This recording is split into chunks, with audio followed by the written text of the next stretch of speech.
Welcome to the Triathlon Nutrition Academy podcast, the show designed to serve you up evidence-based sports nutrition advice from the experts. Hi, I'm your host Taryn, accredited practicing dietitian, advanced sports dietitian, and founder of Dietitian Approved. Listen as I break down the latest evidence to give you practical, easy to digest strategies to train hard, recover faster, and perform at your best. You have so much potential, and I want to help you unlock that with the power of nutrition. Let's get into it.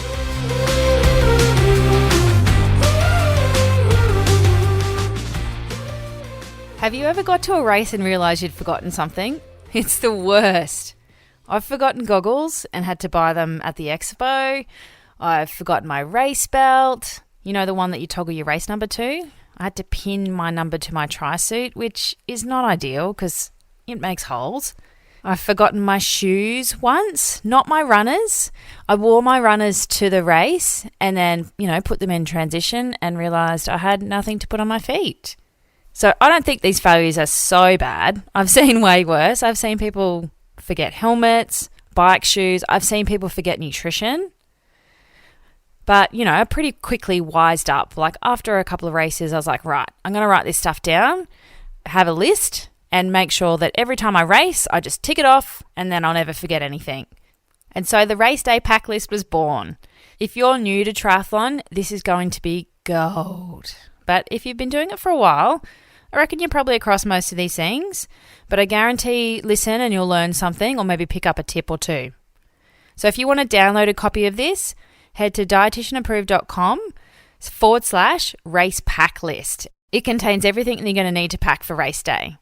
Some items are important and others are, maybe optional or might be nice to have or more suitable for long course versus short course because you probably need a bit less for a sprint try than something like an Ironman. So print it out, tick it off each time when it's packed, and you can also adjust it based on your specific needs, but make sure that you never forget anything on race day. So I'm going to run you through it. If you're currently driving or sitting on the wind trainer, make sure you get a copy and you can download it at dietitianapproved.com/race pack list. I'll put a link in the show notes here too. All right, your street bag. So, the bag that you've got with you when you're not racing. A few ideas for what goes in here. So maybe some extra clothes, what you want to wear maybe before or after. Like, are you the type of person that wants to get changed out of their tri-suit afterwards? So packing some extra clothes. You might want to pack some shoes to wear as well. Don't do what I did. So not your runners. Pack something that you want to wear before and after. I'd pop an extra towel in here. You're going to have one for transition and we'll talk about that, but you might want one for before as well. So you might want to sit down on it while you're waiting for your race. You might want it for afterwards to dry off or have a shower or wipe the sweaty, dirty seaweed beard off your face for photos, Or you might want it for the car seat afterwards if you're driving home so that you don't ruin your car seat with sweaty, salty liquid. I'd suggest packing a water bottle that goes in here as well. So it's something to sip on heading into the race. It's also good rehydration fluids for afterwards. If you can keep your bag somewhere secure, maybe pack a camera, just a small one, or, phones are pretty good these days, so you could just have that for your photos, depending on how legit you are. But make sure that one stays somewhere safe if you're going to bring it. Recovery nutrition needs to go in this bag. The number of people I see, in fact, I don't think anyone does a good job of this, but packing recovery nutrition for after your race. So it's one of the modules we go through in the Triathlon Nutrition Academy. I'm going to give you a strategy for specifically what to do for you, but make sure you've got something here, okay? Otherwise, you muck around at the finish line for ages. There might be some fruit or sports drink or water. And, if there's an Ironman, you're eating meals. You've got meals available, but whether you feel like eating that or not is another thing. But make sure you've got something here. ID, I guess it's always just safe to have that. And, money or a card or, Apple Pay to buy stuff at the expo before and after. Or if you forget something. Hot tip is also a little packet of tissues. Those tiny little ones that are maybe a packet of 10. They can double as toilet paper as well if the loo roll runs out. And, if you need to blow your nose or something or have a cry. Bike pump, toolkit, Spare tubes, okay? In case of a mechanical, don't sort of leave it to chance that nothing's going to happen because, chances are something might. Your tyres might go flat. You might want to pump up your tyres the morning of the race too. I always used to take a pump to transition and just pump them up fresh pre-race. If you're with a buddy, you could sort of double up and only one person brings a pump. Otherwise, you're kind of relying on a rando stranger in transition to borrow theirs, which is fine. Triathletes are great mates, but everyone might be doing that, and so it might take you a while to get in and borrow that too. So just get yourself organised and pack one, or if you're in a group, then share one. But definitely have some sort of spare kit or tube or, puncture repair kit with you as well. Sunscreen. Okay, so, here in Australia it's pretty hot and sunny. Most people are all on top of this, but the number of triathletes I've seen red raw because they've forgotten to put on sunscreen, or they've missed a spot, or their tri-suit isn't sort of SPF safe. And I guess a chapstick that's SPF or zinc or something to go on the lips too. So obviously in summer down under here, that's more important than maybe winter. But the sun's always damaging. So making sure you've got sunscreen and you're applying it in our summer a couple of times because it's likely to come off. All right, now we're going to go through what you might need for the swim, bike and run, just to help you sort of streamline the things that you're packing in your mind so that you're not forgetting anything too. So things that you're going to need for the swim are your tri-suit or your race suit or whatever you're wearing. If you're a girl, you might want to wear a sports bra or a crop top or something underneath. Boys, you might want to wear Speedos or DTs or, budgie smugglers, whatever you want to call them, or whatever you normally wear underneath your tri-suit. You're going to need a cap. Now, you often get given one. I always packed a spare one just in case, and sometimes I'd wear my cap underneath and then put the race cap over the top of that because they're really thin and cheap and they rip easily, but they don't stay on your head that well if you've got hair. And if it's cold water, then a double cap's not a bad idea.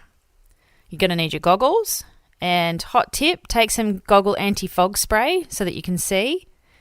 Body glide potentially, so even if you're just wearing a tri-suit, you might want to put some body glide type stuff underneath your arms so they don't rub or anywhere else that your tri-suit rubs.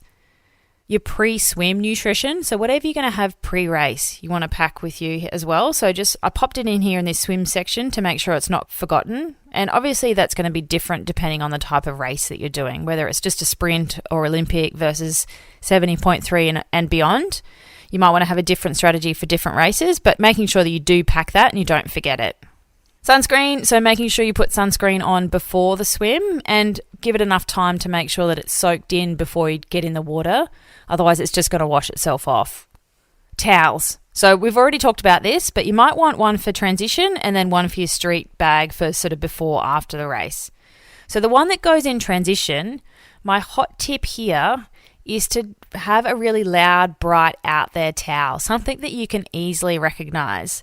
I used to have a blue and white striped towel that was my transition towel, and I would lay it down and instantly, as I'm running out of the swim into transition, I could see it. So I know exactly where my bike is because I'm looking for the towel.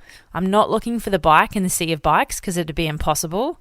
Try and pick a towel that's out there. Try not to use a previous race towel because chances are somebody else is going to be using that and you might get lost. For the swim, you might also need a wetsuit if it's a wetsuit swim, so that one's optional on the list. And hot tip for your wetsuit to get it on is plastic bags. So pack 2, so you can put one over each foot, up your ankle and up your leg before you put your wetsuit on. It makes getting your wetsuit on over that first really sticky bit, you know how they get stuck down at your ankles? It makes that whole process of getting your wetsuit on and up your calves so much easier because it slides easily. And then you can pull it down if you need to, but pulling it up is a mission. And then obviously whatever watch or heart rate monitor you want to use. So I've popped this in the swim section. So you might want to have something different for the swim. You might want to have a wrist watch if you don't have a multi-sport one that goes on your wrist for the whole thing.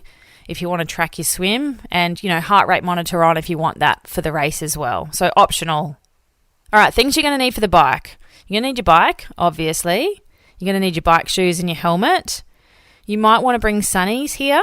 Even if it's dark or rainy, you might want to think about having some clear lens frames so that you can see if it's cloudy or rainy. And in transition, I generally kept these in my helmet. So I popped the sunnies on first and then helmet went straight over and clipped on. So it was super fast and super quick. On the bike, you might want your bike computer if you don't have a multi-sport watch on your wrist. And you can set it up ready to go in transition in the morning. So turn the sleep mode off so it's still on and have it ready to go. You're going to need water bottles for the bike, depending on how long it is, depends on what you're doing in them and how many you need. And also your bike nutrition as well. So again, that would depend on the race. Your strategy is totally different for a sprint versus Olympic. And then also 70.3 and Ironman are completely different. It would also depend on the conditions on the day too, right? So whether it's hot or cold. And if it's super hot, you might want to look at freezing your bottles if they're going to melt in time for you to race. Rubber bands. So these are optional, but I found this really useful when I was racing to tie to the back of my shoe, and I tied it to my bike frame, and that held my shoes level so that when I did my flying mount, I could easily put my feet on my shoes because my shoes were flat. They weren't hanging down with the heels down. So if you're into flying mounts or you're going to kind of jump on quickly, then rubber bands might be a good option here to have a go. And definitely try that in training before you do it on race day, because you want to make sure that the rubber bands aren't too tight that they don't break when you do start to pedal. All right, and if you're doing an Ironman, your bike transition bag is obviously going to contain all those things. You might want to add sunscreen in here too so that you can reapply in transition. All right, run. So things you're going to need for the run. You're obviously going to need your runners, your shoes, whatever you want to call them. You might want to think about elastic laces so that you can quickly shove your foot in without having to sit down and tie up laces. You might want a visor or a hat or something to put on your head. And you should have your sunnies from the bike, but if you weren't using them on the bike, then throw them in your running shoe or somewhere near your hat so you can quickly grab those as you're running in a transition. Any race nutrition that you're going to need for the run, and a race belt. So depending if you've put it on for the bike or depending if it's a fueling type belt, but it's either the one where you toggle your race number onto it, or it might have loops in it to put gels in there, or sports lollies like blocks and shoes and things. Or it might even be bigger than that and you've got a water bottle in there as well. So depending on what type of belt or fueling you're going to use for the run, you might want to have it in a belt, you might want to have it in handheld flasks, you might want to have it in soft flasks, you might even want to use a Camelback. So just whatever your racing belt nutrition is, make sure you've got that organised too. Socks for the run, so obviously optional. I probably wouldn't sit down and put socks on if you're going to do a sprint race. If you're getting hectic blisters, then you need to look at a different solution than sitting down and putting socks on, because there's just not enough time to faff around in transition. But if you're doing an Ironman, you might want to sit down, dry your feet, put some socks on. And then again, if you're doing an Ironman, your run nutrition bag, I would probably put some sunscreen in here too so that you can reapply before you go and do marathon. All right, that's it. That's my race day pack list. I hope that you've got something out of that and that you don't forget anything next time. If you think I've forgotten something, please let me know. I'd love to hear about it. And if you want to download a copy for yourself, you can do that at dietitianapproved.com/race pack list. And I'll pop the link in the show notes. Print it out, tick it off, and make sure you don't forget anything next time. Thanks for joining me for this episode of the Triathlon Nutrition Academy podcast. I would love to hear from you. If you have any questions or want to share with me what you've learnt, email me at podcast@dietitianapproved.com. You can also spread the word by leaving me a review and taking a screenshot of you listening to the show. Don't forget to tag me on social media at dietitian.approved so I can give you a shout out too. If you want to learn more about what we do, head to dietitianapproved.com. And if you want to learn more about the Triathlon Nutrition Academy program, head to dietitianapproved.com/academy. Thanks for joining me, and I look forward to helping you smash it in the fourth leg. Nutrition!